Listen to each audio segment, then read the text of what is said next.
Friends, ഇസ്മി പ്രസാദ്. ഒരു കുഞ്ഞു കാര്യം പറയട്ടെ. നാളെയെക്കുറിച്ച് ഒരിക്കലും വിഷമിക്കേണ്ടതില്ലെന്ന് ദൈവം എന്നെ പഠിപ്പിച്ചു. എന്താണ്? നാളെയെക്കുറിച്ച് ഒരിക്കലും വിഷമിക്കേണ്ടതില്ലെന്ന് ദൈവം എന്നെ പഠിപ്പിച്ചു. ഞാൻ ഇന്നലെ രക്ഷപ്പെട്ടു. ഞാൻ ഇന്ന് ജീവിച്ചിരിക്കുന്നു, കൈകാര്യം ചെയ്യുന്നു.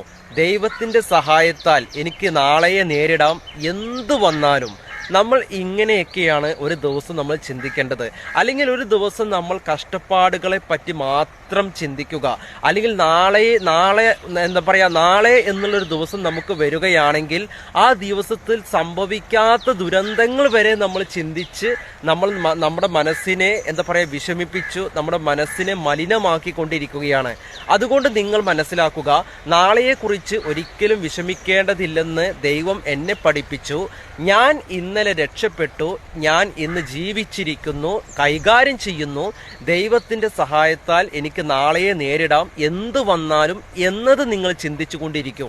നിങ്ങൾക്ക് മാറ്റം അസാധ്യമാണ്.